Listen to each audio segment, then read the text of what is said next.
Hoy voy a abordar el tema del Jesús histórico desde la perspectiva de Antonio Piñero. Voy a intentar, dentro de lo posible, resumir décadas de investigación de este filólogo e historiador, especialista en el Jesús histórico y en el cristianismo primitivo. Acompañadme.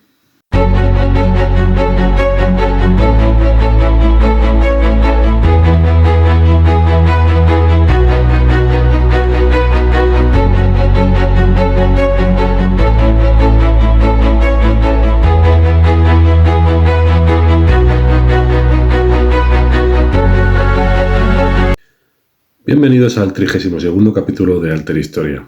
¿Por qué he elegido concretamente a Antonio Piñero para apoyarme en su trabajo a la hora de abordar el Jesús histórico? Bueno, en primer lugar hay que decir que Jesús de Nazaret es probablemente el personaje histórico sobre el que más se ha escrito. No solo desde una perspectiva teológica, sino también desde una perspectiva histórica. Es, por tanto, un personaje inabarcable. Entonces necesitaba centrarme en el trabajo de un investigador en concreto y elegí a Antonio Piñero, bueno, en primer lugar porque sus libros, sus conferencias, sus debates están todos en español íntegramente y eso facilitaba mi trabajo, pero además porque siempre he percibido que, bueno, es una persona que aborda este tema con objetividad y con honestidad. Desde un punto de vista agnóstico, como él se reconoce de primeras, sin embargo, no he percibido nunca en él una aversión ni al personaje de Jesús de Nazaret, ni en general al cristianismo. Podría decir que no he percibido nunca ni una militancia cristiana ni una militancia anticristiana, cosa que, aunque pueda parecer sorprendente, no es tan habitual en los investigadores que se han dedicado a estos temas, en mi opinión. Una de las frases que más repite Antonio Piñero es no es trabajo ni competencia del historiador quitarle la fe a nadie. Bueno, entre otras cosas, por eso he elegido el trabajo de Antonio Piñero para abordar este tema. La bibliografía de Antonio Piñero es extensísima, tanto trabajos publicados por él en solitario como en colaboración con otros autores, ensayos, artículos, novelas también, novelas históricas, conferencias, entrevistas, debates. Muchos de ellos se pueden encontrar aquí en YouTube y en otras plataformas, podcast y demás, ¿no? Intervenciones, incluso en radio, en televisión.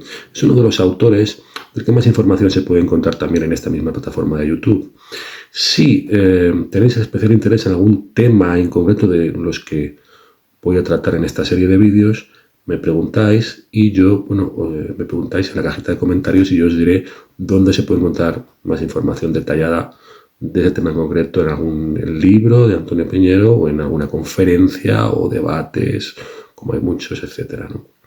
También os dejaré un enlace a su blog en la descripción del vídeo, un enlace a su blog donde, su blog personal, donde él actualiza cada poco tiempo con entradas referentes a lo que ha sido su vida de investigación, el Jesús histórico y el cristianismo primitivo.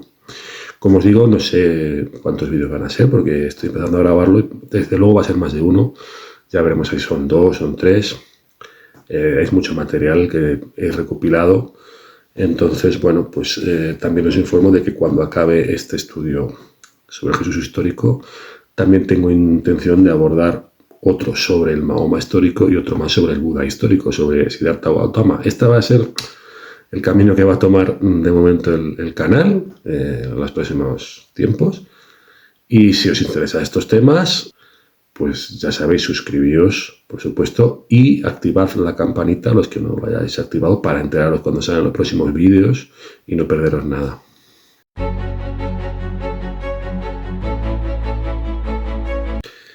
¿Existió Jesús de Nazaret? Esta es la primera pregunta que hay que hacerse. Claro, ya os avanzo que para Antonio Piñero sí existió el personaje histórico de Jesús de Nazaret. Lo que ocurre es que él diferencia muy claramente entre el Jesús histórico y lo que él llama el Cristo celestial, para entendernos, Jesucristo. Diferencia muy claramente entre el personaje real y la mitificación, la creación posterior, la creación que se fue haciendo durante las décadas y los siglos siguientes, ¿no? Él lo llama el Cristo celestial. Bueno, para entendernos, vendría a ser lo que se ha acabado llamando Jesucristo. Para él, mucha gente, cuando dice que Jesucristo no existió, claro, pues dice, pues tiene buena parte de razón, pero es que hay que saber diferenciar muy bien los dos conceptos. Eso no quiere decir que no haya existido un personaje llamado Jesús, que es el Jesús histórico, y es el objetivo de buena parte de sus investigaciones, ¿no? Digamos que las personas que desde un punto de vista académico han negado la existencia del personaje histórico desde ya el siglo XVIII en adelante, se han venido a llamar los mitistas. Gente que ha defendido que Jesús era un mito de origen egipcio, de origen mesopotámico, de origen griego, de distintos orígenes, ¿verdad? Veremos cómo contesta Antonio Piñero las argumentaciones de los mitistas, ¿no? Pero primero vamos a analizar las referencias bibliográficas antiguas que tenemos sobre la existencia de Jesús de Nazaret. Las referencias bibliográficas, digamos, ajenas al Nuevo Testamento. Bien. Y bueno, la primera que podemos encontrar es la carta de Mara bar Serapión. Estaría fechada a finales del siglo I. Y esto es una carta de un filósofo estoico sirio de la provincia romana de Siria. Estaría escrita en siríaco, que sería un tipo de arameo. El arameo era la lengua vernácula de Jesús, ¿no? Pues esto estaría escrita en un tipo de arameo, que es el siríaco. Y aquí Mara bar Serapión habla de 3 hombres sabios, concretamente del asesinato de 3 hombres sabios.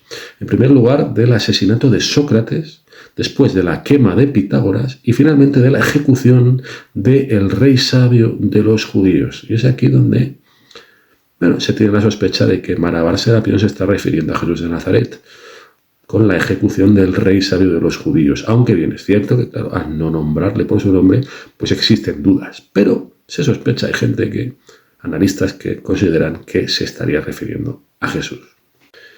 Después tenemos 2 textos de Flavio Josefo, un historiador judío, que en su obra Antigüedades Judías, que estaría fechada aproximadamente en 93 o 94, año 93 o 94 de nuestra era, concretamente en el libro 18 y en el libro 20 de estas Antigüedades Judías tiene sendos textos en los que habla de Jesús.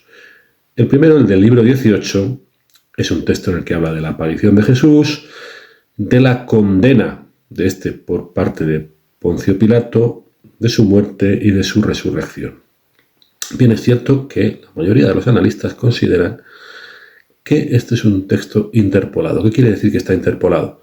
Bueno, pues que escribas cristianos posteriores posiblemente metieran mano aquí y lo cambiaran. ¿Por qué? Porque este texto, en el que se habla muy positivamente de Jesús, sin embargo, está dentro de una lista, inserto en una lista de gente perniciosa para Israel, gente que acabó provocando para Flavio Josefo lo que fue la guerra, luego ya en el año 66, la guerra judeo-romana, que acabó derivando en la destrucción del Templo de Jerusalén en el año 70 y una de las grandes diásporas judías, ¿no? Bueno, pues dentro de esta lista de gente perniciosa aparece este texto de Jesús, posiblemente en origen. Flavio Josefo estuviera hablando de Jesús en términos mucho menos amables de lo que nos ha quedado, ¿verdad? Pero bueno, lo que nos ha quedado posiblemente, ya os digo, un texto en el cual escribas posteriores lo habrían manipulado. Luego tenemos en el libro 20 otro texto, y este ya no parece interpolado, en el que Flavio Josefo habla de la condena a lapidación de Santiago, hermano de Jesús, quien era llamado Cristo. Así lo dice literalmente. Condena a lapidación de Santiago, hermano de Jesús, quien era llamado Cristo. Esta condena se habría producido en el año 62 de nuestra era. Bien, hay que hablar de Tácito, historiador romano, que en su libro, que no son los anales de Tácito, concretamente en el libro 15 de estos anales, esto estaría compuesto en torno al año 116 de nuestra era. Bueno, pues habla del incendio de Roma, del gran incendio de Roma del año 64. Y dice que este incendio, la culpa de este incendio, se le echó a los cristianos, que eran una gente que seguía a un personaje llamado Cristo, que había sido ejecutado, condenado por Poncio Pilato en tiempos del emperador Tiberio. Esta es la referencia que encontramos en Tácito, en los anales. Otro historiador romano, Suetonio, en su obra llamada Las vidas de los 12 Césares, compuesta en torno al 121 de nuestra era, concretamente en la vida de Claudio, del emperador Claudio, dice que, literalmente, dado que los judíos hicieron constantemente disturbios por instigación de Cresto, él los expulsó de Roma. Está diciendo que Claudio, el emperador Claudio, expulsó de Roma a los judíos porque organizaban disturbios por instigación de Cresto. Se entiende que Cresto muy posiblemente se estuviera refiriendo a Cristo. Esta expulsión de los judíos de Roma se habría producido en el año 49 de nuestra era. Bueno, una vez analizadas las referencias bibliográficas ajenas al Nuevo Testamento, vamos con el Nuevo Testamento. Para Antonio Piñero, los evangelios, concretamente los evangelios, son infalsificables desde un punto de vista filológico. ¿A qué se refiere Antonio Piñero con esto? Bueno, él dice que si organizamos los evangelios, los 4 evangelios canónicos, Marcos, Mateo, Lucas y Juan, en columnas paralelas, de tal manera que los mismos episodios coincidan, y cuando los 4 evangelios están hablando de un episodio común, o 3 de ellos, o 2 de ellos, coincidan en estas columnas paralelas, y cuando en uno de los evangelios aparezca un episodio del que solo se habla en ese evangelio, aparezca en el resto de las columnas vacías. ¿Entienden más o menos cómo sería el funcionamiento? De hecho, hay varias obras que organizan así los evangelios para poder compararlos mejor. Bueno, él dice que cuando se hace esto, se da uno cuenta de que en los evangelios hay un montón de contradicciones. En los mismos sucesos, en los mismos episodios, incluso, aparte de que hay episodios que solamente están en uno de los evangelios, por ejemplo, de esos hay bastantes, pero también aquellos episodios que son comunes, a 3 de ellos o a 4 de ellos, hay constantes contradicciones. Y él dice que, claro, si Jesús fuera una divinidad de nuevo cuño, una invención total, no saldría esa página llena de contradicciones. Sería algo mucho más homogéneo. Es decir, si alguien se inventa un personaje totalmente literario, ¿no? Pues digamos que en los 4 evangelios bueno, pues sería algo más homogéneo de cómo describen su discurrir por la tierra. No aparecerían estas contradicciones, ¿no? Para él estas contradicciones son un signo de que el personaje es real, el personaje de origen, ¿no? ¿Por qué ocurre esto? Bueno, pues porque cada evangelio tiene sus fuentes. Hay fuentes que son comunes a varios evangelios. Luego hablaremos, por ejemplo, de la fuente Q, ¿no? Y otras fuentes, pues a lo mejor solamente son... Cada evangelio bebe de unas fuentes en concreto, que son colecciones independientes de dichos, de milagros, de anécdotas, de parábolas de Jesús, que, bueno, algunas que hemos dicho son comunes a varios, otras solamente son fuentes de las que bebió un evangelista. Y por eso se dan estas contradicciones. Antonio Piñero tiene una serie de preguntas para los mitistas. Ya saben, la gente considera que Jesús de Nazaret es un mito. Buena parte de estas preguntas se basan en lo que él llama el criterio de dificultad. ¿Y qué es el criterio de dificultad? Bueno, vamos a ver. Según él, un personaje inventado, totalmente inventado, debería de tener ciertas características adecuadas para ser vendible como divinidad. Siempre que haya alguna característica que no casa con esto, alguna característica de este personaje que cause problemas a la iglesia posterior para poder explicar esa circunstancia, bueno, pues según lo que él llama criterio de dificultad, quiere decir que ese personaje es real. Porque si no, no se habría creado con alguna característica que no fuera útil para venderle como divinidad. Primera pregunta de Antonio Piñero para los mitistas. ¿Por qué presentar un héroe que fracasa? Claro, esto puede parecer sorprendente. Como, bueno, es que en realidad esto del fracaso de Jesús, pues es una de las características que le ha hecho triunfar en la historia del mundo. Esto de, bueno, el fracaso, digamos, el sacrificio por la humanidad. Pues claro, eso es lo que ha hecho que el personaje realmente tenga la trascendencia que ha tenido después, le ha hecho triunfar bien. Esto, evidentemente, puede ser un análisis a posteriori. Pero bien es distinto cuando hacemos un análisis a priori. Es decir, esta característica que posiblemente saliese bien, bueno, si hacemos el análisis a priori, vamos a ver, en primer lugar hay que decir que los evangelios están escritos íntegramente en griego. No solo los evangelios, todo el Nuevo Testamento está escrito íntegramente en griego, lo que era el griego koiné, el griego común de la época helenística, de la época posterior a las conquistas de Alejandro Magno. El griego era la lengua franca de toda la parte oriental del Imperio Romano, en la época de Jesús. Bien, estamos hablando de un ámbito cultural griego, que es además donde se dirige primeramente el cristianismo, a este ámbito mediterráneo de cultura griega. Claro, los héroes griegos, es verdad que tienen sus más y sus menos. Heracles, Aquiles y otros, bueno, es cierto que mueren, que tienen triunfos y tienen fracasos, pero no son humillados, torturados y ejecutados de manera ni remotamente parecida a Jesús. El relato, para Antonio Piñero, el relato de la pasión y muerte de Jesús, es inimaginable para el ámbito cultural griego. Y además añade, incluso también para el ámbito cultural judío.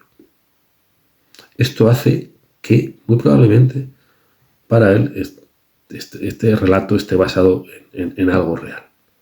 En algo real. Porque si no, se habría compuesto de otra manera. Segunda pregunta de Antonio Piñero para los mitistas. ¿Por qué presentar un personaje airado y con mal temperamento? Bueno, vamos a ver. Tenemos, por ejemplo, Mateo 11:20. Mateo, capítulo 11, versículo 20. Es la reconvención de las ciudades. Corazín, Betsaida, Cafarnaún. Bueno, aquí Jesús prácticamente maldice a estas ciudades por no haberle hecho caso, porque su predicación no ha tenido éxito. En estas ciudades galileas prácticamente las maldice. Aquí tenemos un personaje airado, efectivamente, y con mal temperamento. Además, inmediatamente, unos pocos versículos después, en Mateo 11:29, Jesús se presenta a sí mismo, dice de sí mismo ser alguien manso y humilde de corazón. Esta contradicción es muy sorprendente. Vamos, en una distancia de muy pocos versículos, vemos esta contradicción. Estas contradicciones a Antonio Piñero le sorprenden.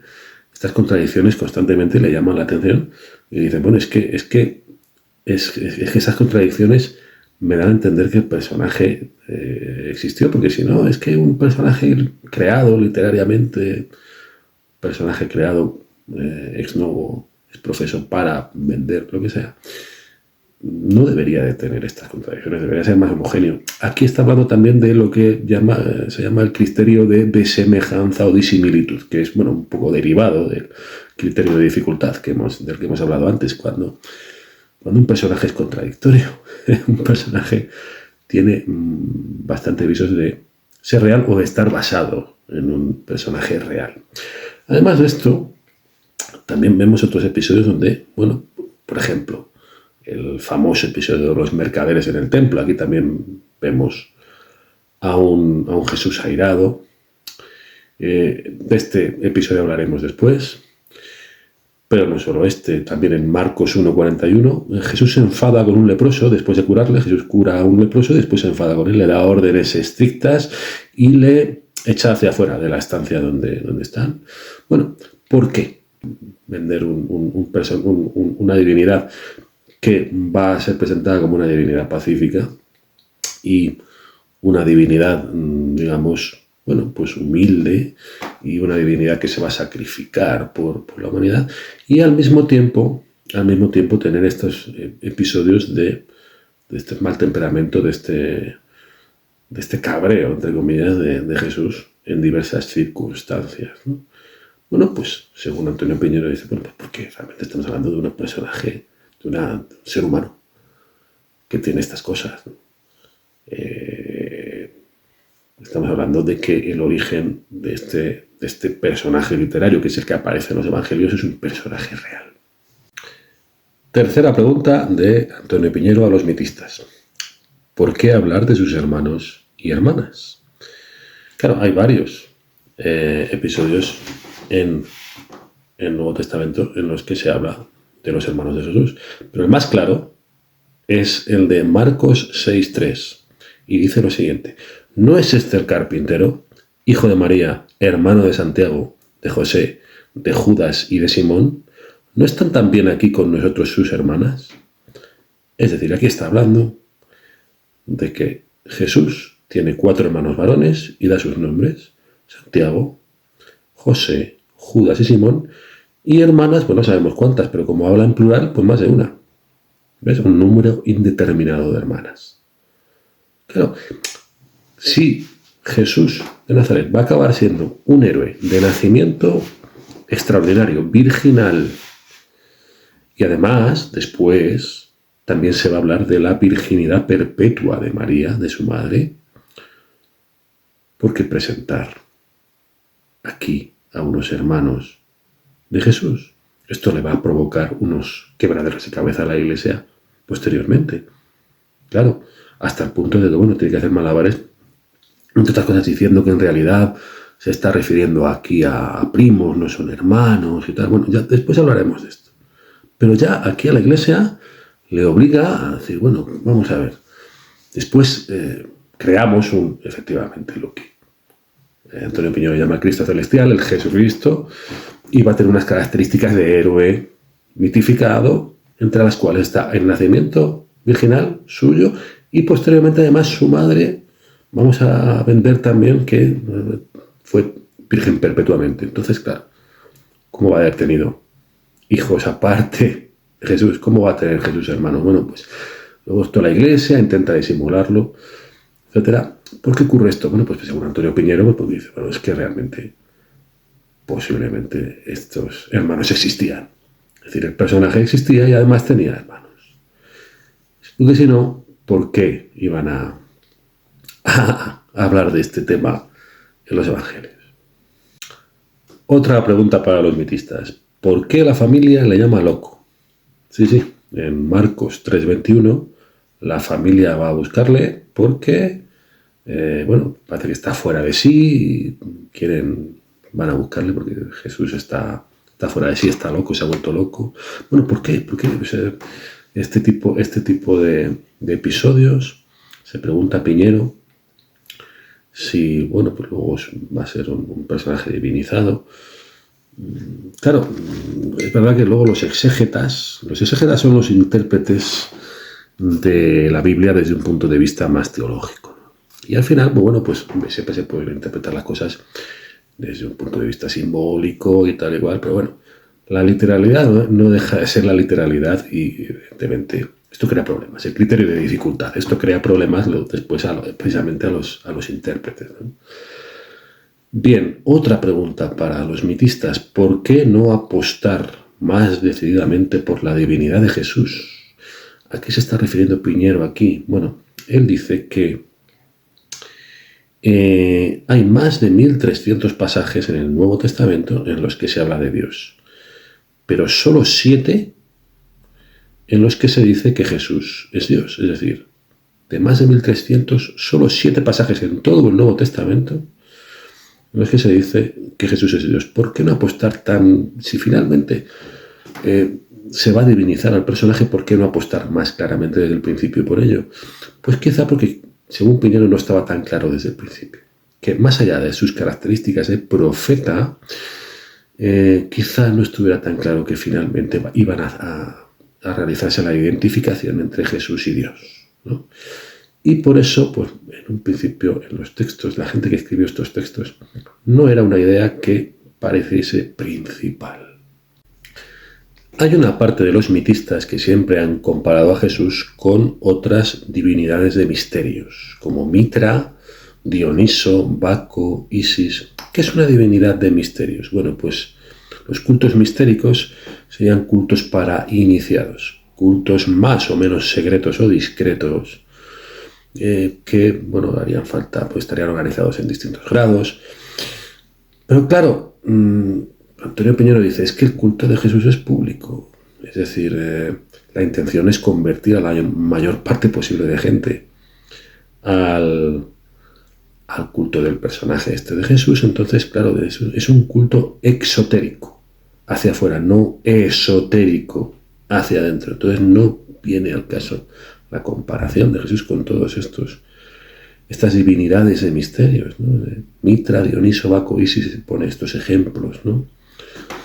Bien, hasta aquí las explicaciones de por qué Antonio Piñero piensa que Jesús de Nazaret realmente existió, ¿no? Estas y otras que no caben realmente no caben en este resumen. Pero bueno, confío en que os vayáis entendiendo cómo trabaja este investigador, ¿no? Vamos con el segundo epígrafe.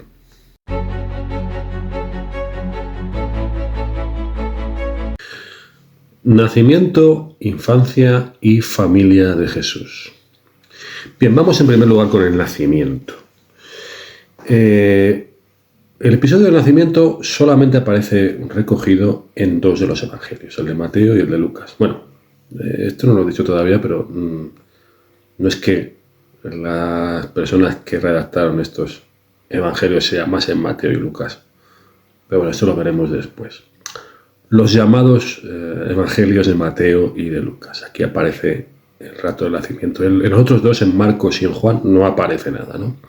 Bien, vamos a ponerlos imaginariamente en estas 2 columnas paralelas para comparar los relatos, ¿no? Como hemos explicado antes, que se suele hacer en el ámbito de estos estudios de los evangelios. Vamos a ver que hay varias contradicciones, lo cual no tiene por qué ser malo, ya lo hemos dicho, pero también ya os adelanto que hay una serie de imposibilidades históricas en estos relatos del nacimiento de Jesús. En primer lugar, bueno, tenemos que en Mateo, por ejemplo, María y José se supone que viven en Belén, o por lo menos es lo que se sobreentiende. Sin embargo, en Lucas no viven en Belén, sino en Nazaret. De hecho, se trasladan de Nazaret a Belén porque tienen que censarse. Al parecer, el emperador Augusto ha decretado un censo de la población de todo el imperio, ¿no? En Lucas, una vez nacido Jesús y terminadas las purificaciones de la madre y del niño en el templo, pues vuelven a Nazaret. Y sin embargo, en Mateo no se van a Nazaret, sino que se van a Egipto por temor a Herodes el Grande, ¿no? Que, bueno, la matanza de los inocentes, conocéis más o menos la historia. Claro, no vuelven, al parecer no vuelven a Galilea, a Nazaret, hasta que no muere Herodes y su puesto lo toma Arquelao, ¿no? Pero vuelven, como digo, a Nazaret, a Galilea, no vuelven a su casa de Belén, la que se entiende en el Evangelio de Mateo, que deberían tener en Belén. Es verdad que, bueno, esto de las contradicciones no tiene por qué ser malo, lo hemos explicado antes, pero ahora iremos con las imposibilidades históricas. Luego tenemos las genealogías, hay 2 genealogías, una en cada evangelio. No coinciden, tampoco, ¿no? Hay una genealogía que va como desde Abraham hasta Jesús, la otra es directamente desde Adán hasta Jesús. Bien, según Piñero, una sería una genealogía, la de Mateo, pues la que creada por la comunidad de Antioquía, que es donde él relaciona el Evangelio de Mateo con la comunidad de Antioquía, y sin embargo la de Lucas, pues una genealogía creada por la comunidad de Éfeso, que es donde él piensa que se redactaría el llamado Evangelio de Lucas. Bien, vamos con el censo. En el Evangelio de Lucas además se menciona que este censo se produjo siendo Cirino, gobernante de Siria, el legado de Siria, ¿no? Y es cierto que hubo un censo en el año 6 después de Cristo, siendo este Cirino legado de Siria. Esto ocurrió así porque después de la muerte de Herodes el Grande, del rey Herodes el Grande, había heredado el reino a Arquelao, pero Arquelao es destituido. Y cuando es destituido Arquelao, digamos que Judea ya se convierte en una provincia romana. Es decir, antes era, digamos, un estado satélite romano, y a partir del 6 después de Cristo es cuando ya, bueno, oficialmente se puede considerar que Judea pasa a formar parte del Imperio Romano. Se crea la provincia romana de Judea en ese año 6 después de Cristo. ¿Y qué hay que hacer? Pues hay que censar a la gente para que pague impuestos. Esto es así. Entonces se le encarga el censo, el organizar este censo a Cirino, que es el legado de Siria, de la provincia romana de Siria. Una provincia que ya existía antes que la de Judea. En Judea, de hecho, bueno, se nombra en un primer momento prefecto a un tal Coponio, que sería, bueno, en ese momento como un cargo subalterno de este Cirino, que sería el que organiza, bueno, estaría organizando, digamos, la creación de una nueva provincia romana. Vale, en primer lugar, no estaríamos hablando de un censo universal para todo el Imperio Romano que Augusto, el emperador Augusto, como se dice, hubiera ordenado, sino solamente para lo que iba a ser a partir de entonces la provincia romana de Judea. Así fue, en el año 6 después de Cristo. Pero sobre todo, la imposibilidad histórica mayor es que en ambos evangelios se nos dice que Jesús nació en época del rey Herodes el Grande. Herodes el Grande había muerto en el año 4 antes de Cristo. Y este censo de Cirino se produjo en el año 6 después de Cristo, 10 años después. Además, según Piñero, el traslado de José y su familia, sobre todo de la familia, para censarse en Belén es inverosímil, ¿no? ¿Por qué? Porque no existían los censos tribales. Es decir, el hecho de que, pues pongamos que José tuviera sus orígenes familiares en Belén, no implicaría que tuviera que trasladarse desde su domicilio en otra parte a Belén para censarse. Según Piñero, no existían los censos tribales, ¿no? En todo caso, tendría que haber censado dónde vivía. Si es en Nazaret, en Nazaret. Esto no tiene mucho sentido, ¿no? ¿Por qué se hace esto? Bueno, pues según Piñero, porque al niño, a Jesús, se le hace nacer en Belén, porque es la cuna de David. Es la cuna de David. Hay una profecía de Miqueas, el profeta Miqueas en el Antiguo Testamento, en la que se habla de que el Mesías nacerá en Belén. Cuna de David, del rey David. Por tanto, bueno, pues se fuerza la situación para hacer nacer al niño en Belén. Pero claro, según Piñero, lo más probable es que realmente naciese en Nazaret. ¿Por qué? Bueno, volvemos al criterio de dificultad. Lo más difícil de inventar es lo más probable. ¿Por qué iban los evangelistas a inventarse que Jesús provenía de Nazaret? ¿Por qué llamarle Jesús de Nazaret? Cuando, bueno, Nazaret es un villorrio. En todo caso, hay quien dice que incluso, no, es que Nazaret no existía. Sí existía. En la época de Jesús, de hecho, la arqueología ha confirmado la existencia de Nazaret. Pero es verdad que era muy poquita cosa, ¿no?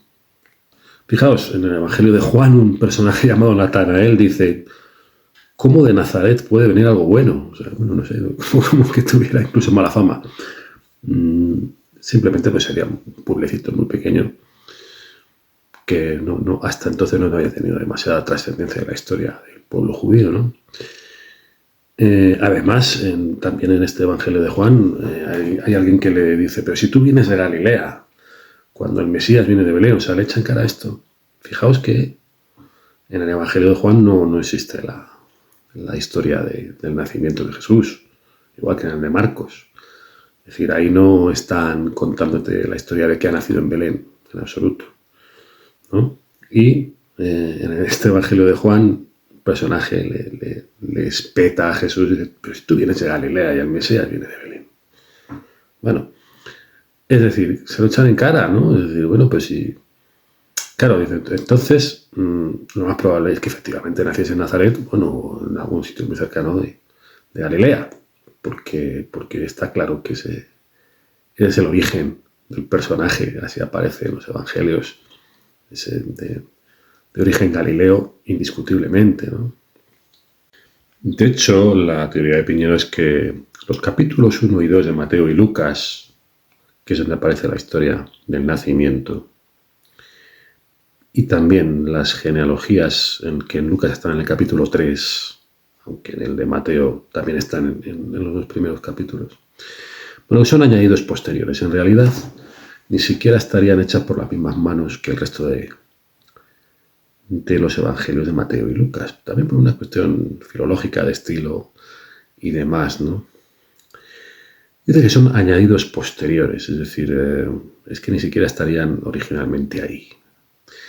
Y es, bueno, pues casi como un pegote para justificar sobre todo esto del nacimiento en Belén, porque el Mesías tenía que nacer en Belén, según la profecía de Miqueas, ¿no? Vale, entonces hemos dicho que probablemente, según Piñero, habría nacido en Nazaret, o no sería originario de Nazaret o de algún sitio muy cercano de esta zona de Galilea, ¿no? ¿En qué época, en qué año podría haber nacido este personaje, Jesús de Nazaret? Bueno, pues según Piñero, lo más probable es que sí que quizá naciese en la época de Herodes el Grande, en la época que era el rey Herodes el Grande. Teniendo en cuenta que este personaje murió en el 4 a.C., él calcula que muy probablemente pues, Jesús podía haber nacido un poco antes de la muerte de este Herodes, ¿no? El 5 y el 6 a.C. Esto quiere decir que evidentemente Jesús nació antes de Cristo. Bueno, esto del calendario, porque se colocó el calendario como se hizo, ¿no? Parte de un monje llamado Dionisio Lexiguo. Dionisio Lexiguo es una historia interesante, pero digamos que para este capítulo, para este estudio de la vida del Jesús histórico, yo creo que excede un poquito de lo que voy a tratar quizá en otra ocasión. Bien, ¿qué más cosas? ¿En qué época del año podría haber nacido? Hombre, bueno, pues Piñero dice, vamos a ver, si hiciéramos caso a los relatos. Por ejemplo, Lucas dice que, claro, habla de los pastores, que cuando nace el niño, pues estaban durmiendo al raso. Los pastores están durmiendo al raso, pues no parece muy probable que naciese en una fecha como el 25 de diciembre, ¿verdad? Porque dice, bueno, en Judea, esta época del comienzo del invierno, pues no es como para dormir al raso. Estaríamos hablando en todo caso de una época climáticamente, pues una primavera, un verano, donde se pudiera dormir al raso, pero en el inicio del invierno no parece probable. Pero bueno, esto incluso haciendo caso al relato, que realmente puede ser totalmente apócrifo, ¿no? Lo del 25 de diciembre, claro, mucha gente dice, no, es que es el nacimiento de Mitra, y por eso se le puso a Jesús el 25 de diciembre. Según Piñero, dice, no existe ningún documento que diga que el nacimiento de Mitra se celebraba el 25 de diciembre. Esto parece ser una invención posterior, ¿eh? En realidad, lo que se celebraba el 25 de diciembre, a partir del siglo III de nuestra era, era el sol invicto. Estamos hablando de celebraciones que tienen que ver con el solsticio de invierno. Claro, no es exactamente la fecha del solsticio, pero bueno, unos pocos días después. Y lo que se celebraba era el llamado el sol invicto. Esto fue el emperador Aureliano en el año 274, el que instauró esta fiesta del sol invicto, concretamente el 25 de diciembre, y después la Iglesia cristiana, bueno, pues fue la que cambió, vamos, esta fecha de la celebración del sol invicto. Bueno, pues vamos a poner aquí el nacimiento de Jesús. Bien, como hemos dicho, Jesús tenía era parte de una familia numerosa. Hemos mencionado este pasaje de Marcos 6.3 en el que se cita a 4 hermanos varones: Santiago, José, Judas y Simón. Santiago es el más importante porque después aparecerá en otros momentos en el Nuevo Testamento, incluso Flavio Josefo también le cita, ¿no? Y un número indeterminado de hermanas, ¿no? Claro, la Iglesia posteriormente llegó a decir que si no, que estaba refiriéndose a primos, bueno, vamos a ver como hemos dicho, todo el Nuevo Testamento está escrito en griego y las palabras exactas en griego a las que se refiere en este pasaje a estos hermanos y hermanas son adelphos y adelphai. Estos términos son unos términos griegos que se refieren exclusivamente a los hermanos carnales. No estaríamos hablando de primos ni de otro tipo de familiares. No. Adelphos para los hermanos y adelphai para las hermanas. Es así. Es decir, otra cosa es que en el arameo, bueno, pues a lo mejor el término de hermano se puede mezclar con el de primo, no sé qué. Bueno, todo esto son teorías, pero es que los evangelios están escritos en griego, no en arameo. Esto es importante, ¿no? Aquí se está refiriendo a hermanos. Bien. Claro, y es que además Piñero dice, es que a la primera iglesia lo que le importaba remarcar era el nacimiento milagroso y virginal de Jesús. Pero no la virginidad perpetua de María. La virginidad perpetua de su madre vendría después. Eso sería un dogma posterior. Pero a la primera iglesia, a la iglesia que redacta estos evangelios, no solo la que redacta esos evangelios, sino la posterior, la del siglo II incluso, siglo II y siglo III, no le importaba demasiado el tema de la virginidad perpetua de María. Eso daban, por supuesto, una cosa es el nacimiento virginal del héroe de Jesús, y otra cosa es que después de este nacimiento virginal, bueno, pues María hubiera tenido una vida marital normal y hubiera tenido sus hijos aparte de Jesús. Eso se daba, por supuesto, en la iglesia primitiva. Por tanto, pues ellos lo que querían remarcar era el nacimiento milagroso, pues para equipararlo a personajes como Platón, como Pitágoras, como Demócrito, Alejandro Magno, Perseo, Julio César. Todos ellos habían tenido un nacimiento milagroso. Estamos en el mundo grecorromano. Y esa es la idea. El nacimiento milagroso es para equiparar a Jesús con todos estos personajes. Claro, Tertuliano, por ejemplo. Antonio Piñero pone el ejemplo de Tertuliano, que es uno de los considerados padres de la Iglesia, un teólogo del siglo II, finales del siglo II, principios del siglo III, que acepta con total naturalidad que Jesús tenía hermanos. No es hasta Jerónimo de Estridón, año 380. Jerónimo de Estridón, que es el autor de la Vulgata, de la traducción de la Biblia al latín, que es la que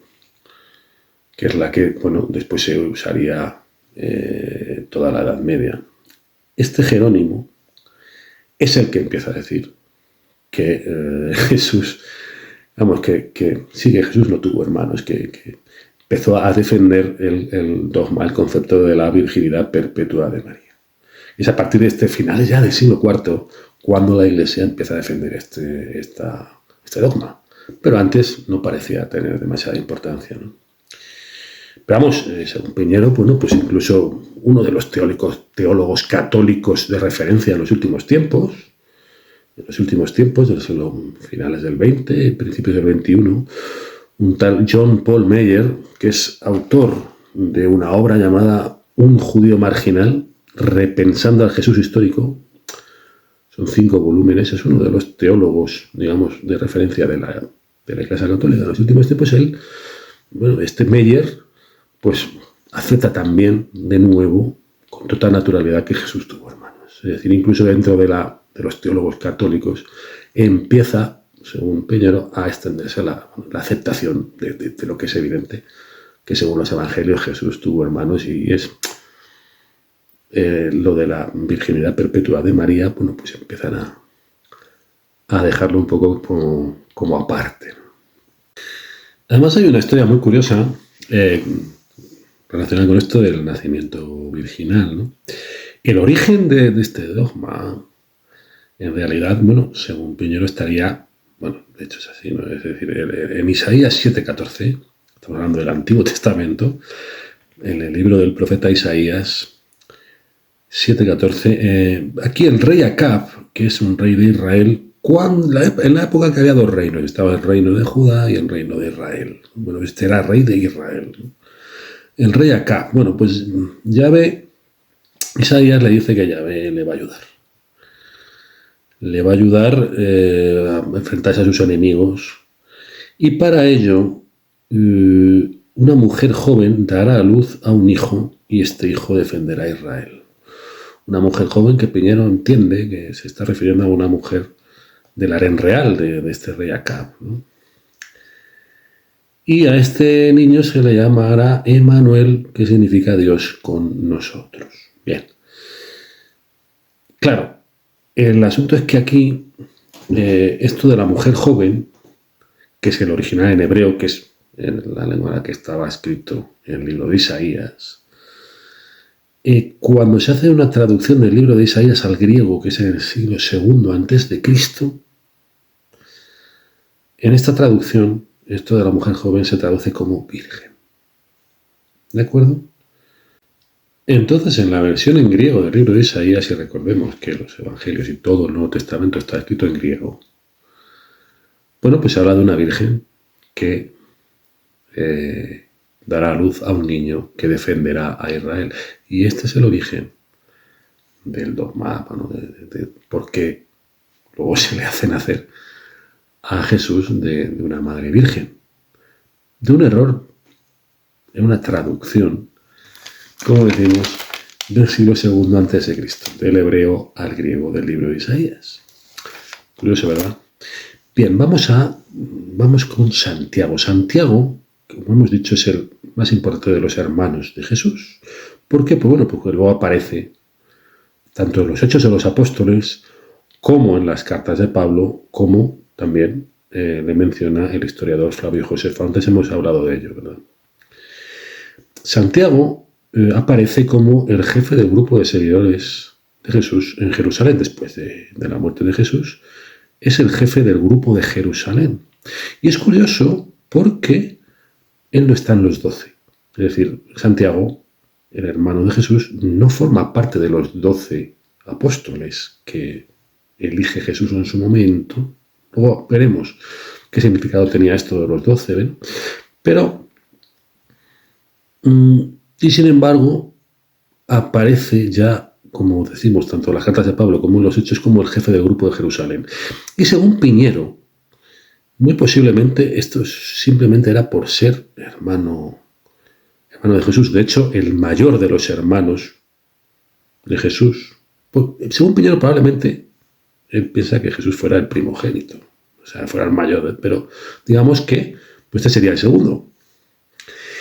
Y él lo relaciona con, bueno, esto dice que Piñero dice que esto es muy judío, este tipo de... Lo relaciona, por ejemplo, con los hermanos macabeos, los hijos de Matatías, que se habían enfrentado contra los seleucidas, que aparece en 2 libros del Antiguo Testamento, tanto primero Macabeos como segundo Macabeos, la historia de esta familia, ¿no? Bueno, y el mando en estos Macabeos, pues iba pasando de hermano a hermano, cuando iba muriendo el que tenía el mando. Estos hijos de Matatías iban pasando el mando de un hermano a otro, iba pasando siempre al hermano mayor que quedaba vivo, precisamente como dice que habría pasado aquí con Jesús y Santiago. Claro, Tenemos, por ejemplo, en las cartas de Pablo, tenemos concretamente en la carta a los Gálatas, esto es muy significativo y él lo remarca también para remarcar para apoyar de nuevo, digamos, la existencia real de Jesús como personaje histórico, ¿no? En Gálatas 1, 18-19, Pablo está con Pedro 15 días en Jerusalén y dice que vio a Santiago. Bien, se vio con Santiago. Bien. Y posteriormente en Gálatas 2:9, pasados 14 años de esta visita de Pablo a Jerusalén, vuelve a Jerusalén con Bernabé y se ven con Santiago, Pedro y Juan. Bien, o sea, vemos que era un personaje que estaba en la vida del grupo de Jerusalén, era de hecho el jefe del grupo de Jerusalén. Pero dice Piñero, es que si Jesús hubiera sido un constructo, una entelequia, una invención, pues estos pasajes no tienen sentido, porque vamos a ver, ¿por qué Pablo me cuenta? Bueno, fui a Jerusalén y me vi con el hermano de Jesús, que es un constructo que me he inventado yo. Hay mucha gente que dice que eso lo inventó Pablo, ¿no? También es un constructo, me he inventado yo, pero yo me vi con el hermano del constructo con el hermano de la invención esta, en Jerusalén, pues primero en una fecha, luego en otra fecha. Dice, bueno, según Piñero, estos pasajes no tendrían sentido si Jesús no hubiera sido un personaje real, y también su hermano Santiago. Bien, de la infancia de Jesús después del nacimiento, en los evangelios canónicos, otra cosa son los apócrifos, ¿verdad?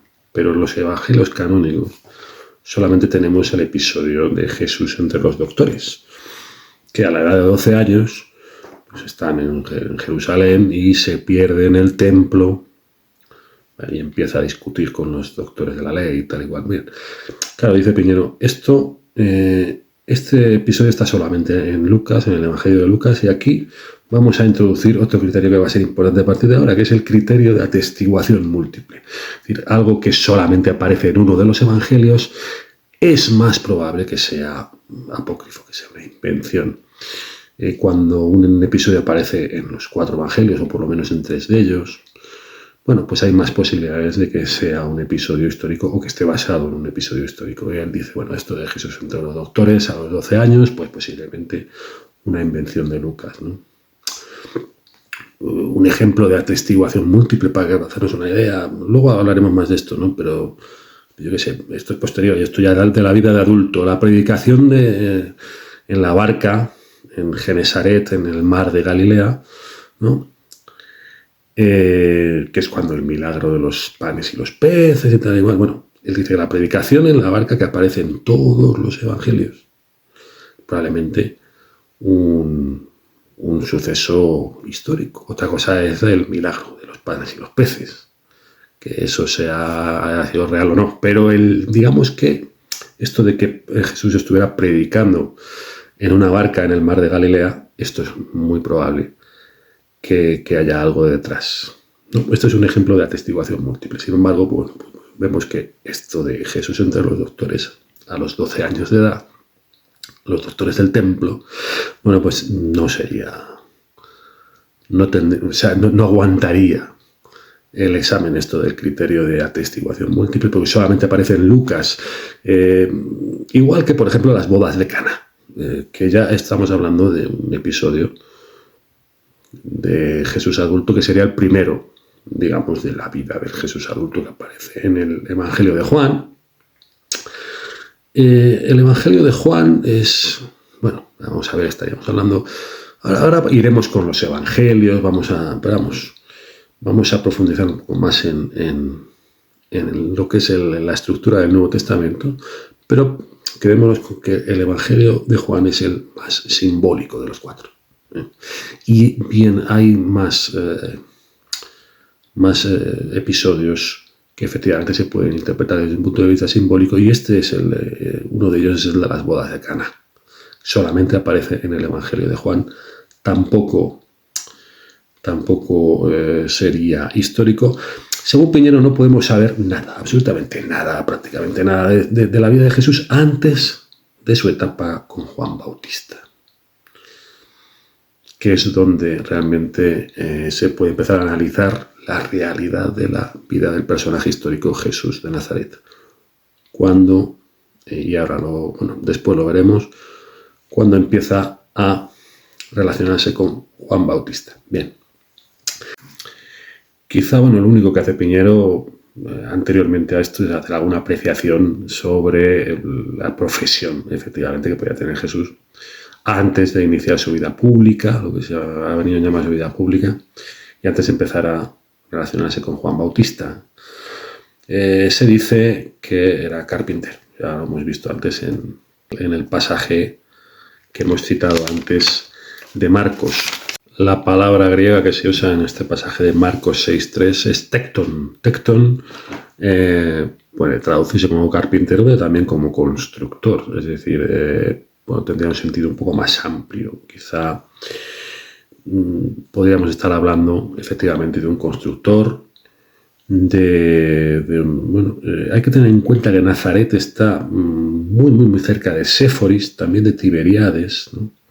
Pero sobre todo Séforis, pues luego lo veremos, pero es un lugar donde sí que podría haber tenido mucho negocio, digamos, esto de la construcción. Es decir, voy a ser algo un poco más amplio que simplemente un carpintero, constructor, madera y no solo en madera, es decir, muy probablemente sí tiene sentido que podía haberse dedicado a eso, y además que la cercanía de Séforis y de Tiberíades podría abundar en esto, serían lugares donde él podría haber tenido sus clientes a este respecto, ¿no? Su trabajo sobre todo en Séforis, ¿no? muy cerquita de Nazaret. Y además, pues sería un hombre que probablemente habría pasado su tiempo formándose en el conocimiento de las escrituras, del conocimiento de la ley hebrea y de todo aquello que después va a desarrollar en su vida pública. Bien, como veo que el vídeo ya se va acercando a la hora de duración, es momento de cortar. Y os emplazo al siguiente capítulo, en el que voy a seguir donde lo estamos dejando. Voy a hablar de la estructura del Nuevo Testamento, cómo está estructurado el Nuevo Testamento. Hablaremos de muchas cosas, incluida también de la fuente Q, que es muy interesante, ¿no? De la fuente Q.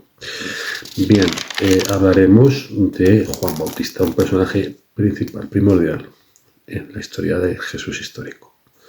Hablaremos de Juan Bautista. ¿Qué más cosas? Hablaremos de las sectas judías, de cómo eran las distintas sectas judías que había en la época de Jesús y que tuvieron mucha influencia en la vida del Jesús histórico, ¿no? Y veremos a ver qué nos da tiempo a, quizá entre también lo del reino de Dios, que es algo principal en la predicación, el concepto del reino de Dios. Principal en la predicación del Jesús histórico, el concepto del reino de Dios. Y yo creo que, posiblemente mínimo van a ser 3 capítulos, ya estoy viendo que mínimo van a ser 3 capítulos y ya veremos a ver, ¿no? Porque después quedan muchas cosas, queda la Eucaristía, queda la pasión y muerte, es decir, he recopilado mucha información, son décadas de investigación de Antonio Piñero y da para varios vídeos, desde luego que sí. Así que nada más, comentadme en la cajita de comentarios, suscribíos si no lo habéis hecho, darle a la campanita para que os avise YouTube de cuando sale el próximo vídeo. Y si queréis apoyar este canal de una manera especial, económicamente, pues tenéis varias opciones. Una de ellas la membresía, en la pestañita que dice unirme. Pues ahí tenéis una membresía que he llamado Alter Mecenas, que se puede apoyar al canal haciéndose miembro por una cantidad de 1,99 euros al mes, euros o la moneda del país en el que vosotros estéis, el equivalente a esta cantidad.